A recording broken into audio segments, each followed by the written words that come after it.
Please welcome our good friend, Pastor Rick Scarborough, who has a ministry of leading pastors into the civil ministry.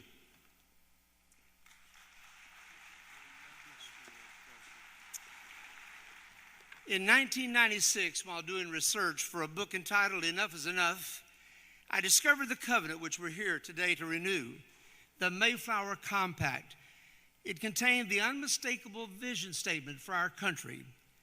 That statement, having undertaken for the glory of God, advancement of the Christian faith, and the honor of our king and country, a voyage to plant the first colony in the northern parts of Virginia. That colony gave birth to the United States of America, a nation like none before. But the nation I was living in 1996 was nothing like what the signers of the Mayflower Compact had envisioned. I made it my mission in life to find pastors who would help restore this country to our original founding purpose.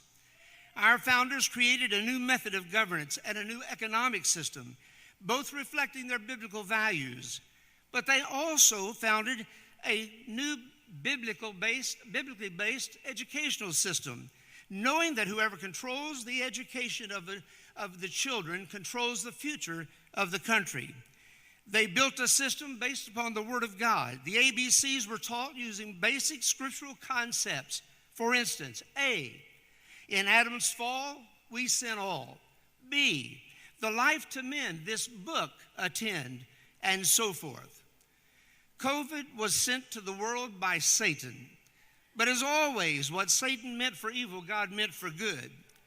COVID enabled parents to see what their children were being taught in government schools, and millions were outraged. Pastors, were you outraged? A movement was birthed by parents, many being reminded of their responsibility to train up their children in the way that they should go. Some advocate abandoning government schools. But if we take our children out, we must send mature, spiritually, adults who will teach, administrate, and man school boards. While I was pastoring a suburban church on the southeast side of Houston 30 years ago, that's exactly what we did. Our members occupied the majority of seats on our local school board and city council.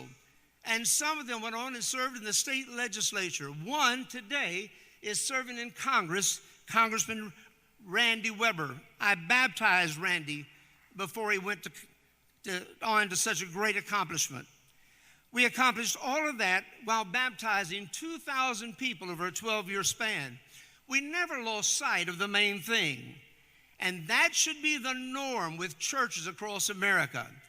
Pastors, you must join this revolution of parents who are willing to be declared domestic terrorists by their own Justice Department if necessary to save their children from despotic educrats who believe the child belongs to the state.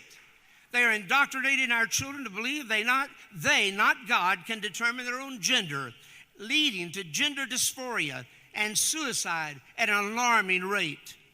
Pastors, this is our time. We must take the lead in local school board elections, encouraging godly candidates to run. Jesus said it would be better to have a millstone tied around your neck and thrown into the sea than to allow a little one to be led into sin. In August of this year, I called 20 pastors and faith leaders to my home for dinner. I challenged them to take over the school boards in Houston, and we did.